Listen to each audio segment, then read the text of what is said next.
Hello, English learner. Welcome back to Smart Learning. I'm Lisa. And I'm David. How are you, David? Oh, I'm feeling great today, Lisa. Now, I'm ready to talk about one of my favorite topics, British and American English. That sounds exciting.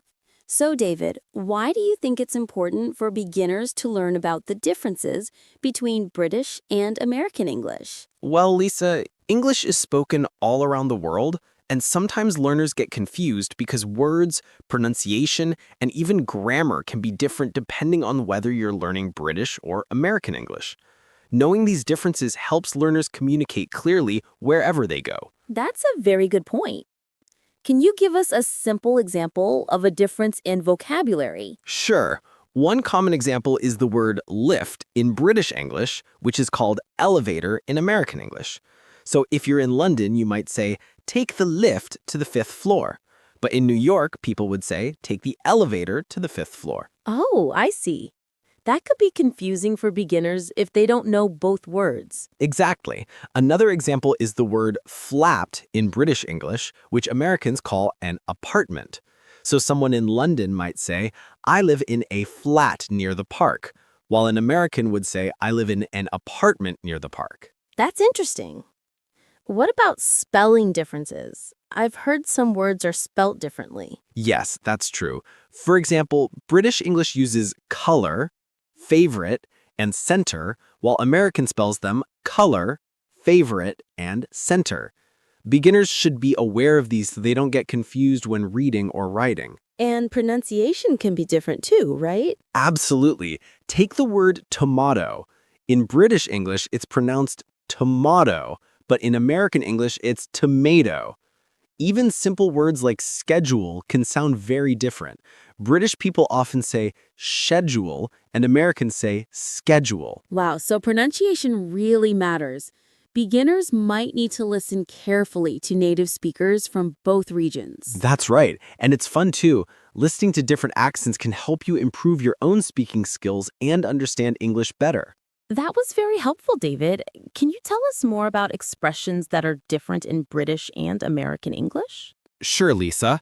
For example, in British English, people say, I'm on holiday, but in American English, they say, I'm on vacation.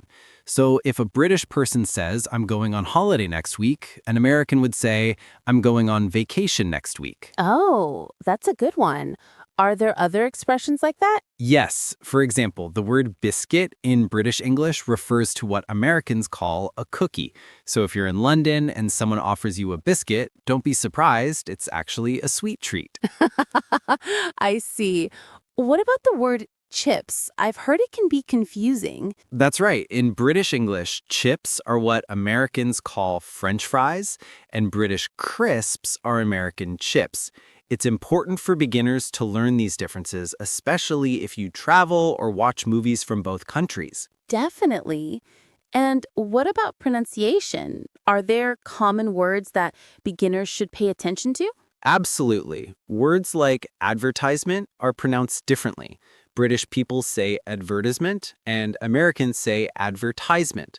Another example is garage. In British English, it's garage, and in American English, it's garage. It's really fascinating how the same word can sound so different. Yes, Lisa, and it's also fun for beginners because you can listen to both accents and try to mimic them. This improves your speaking and listening skills at the same time. So, David, what tips do you have for beginners who want to learn both British and American English? Well, first, pick one version to start with so you don't get too confused. Then gradually learn the differences. Watch British TV shows and American movies, listen to podcasts, and read books from both regions. And remember, practice makes perfect. Thank you for the tips, David. I think beginners really need to hear real examples from daily life. Can you give us some more practical examples of British and American English differences? Of course, Lisa. Let's start with everyday items. In British English, people say torch for what Americans call a flashlight. So if a British friend says, I need a torch, an American would understand it as, I need a flashlight. Oh, that's interesting. Are there more examples like this? Yes.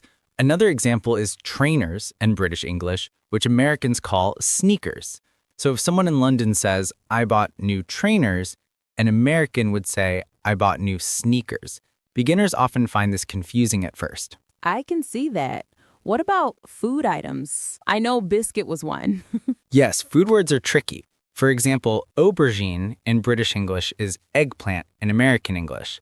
Courgette is another one, which Americans call zucchini.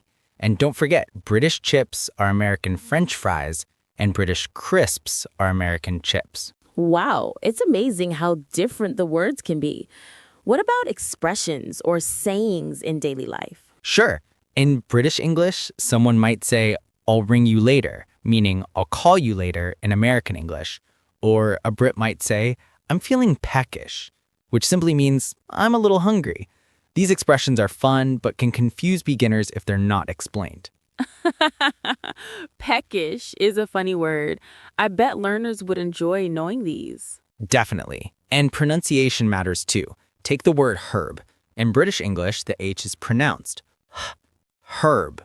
But in American English, it's silent, herb. Another example is schedule, which we talked about before. Listening to both accents regularly helps beginners understand these differences better. That makes sense.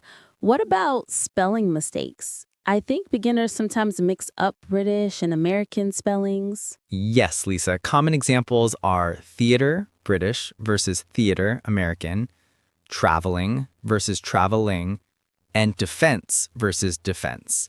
Even small differences like these can matter when writing essays, emails, or doing online research. So, David, it seems like learning the differences is not only fun, but also very useful for beginners. Absolutely. It helps you avoid confusion, communicate clearly, and understand English media from both sides of the Atlantic. And the best part is, once you notice these differences, learning English becomes more enjoyable. Thank you so much, David. I think our English learners have learned a lot about the differences between British and American English today. Yes, Lisa. And remember, beginners, it's okay to make mistakes. English is a journey, and every small step counts. That's very encouraging. David, do you have any final tips for beginners who want to improve quickly? Of course. First, listen to English every day. Movies, podcasts, music, or even YouTube videos. Second, practice speaking with friends or even by yourself. Third, read English books, articles, or news, and pay attention to spelling, vocabulary, and expressions. And finally, don't worry about making mistakes. Mistakes help you learn faster. Those are really practical tips. I think beginners should also try to learn both British and American English slowly, one step at a time. Exactly. Pick one version to start with and gradually learn the differences. Don't rush, enjoy the learning process. And always remember, repetition is the key. That's right. And learners, keep a notebook. Write down new words, expressions, and pronunciation tips. Reviewing regularly helps a lot. Absolutely. And have fun. English is not only useful, but also fun to learn. You can watch movies, sing songs, read stories, and play games in English. It makes learning enjoyable. Well, that's all for today's lesson, English learners. I hope you found it helpful and interesting. Yes, and remember, keep practicing every day and soon you'll notice big improvements. Don't give up. Thank you for joining us today. See you in the next lesson. See you next time. Keep learning and have fun with English.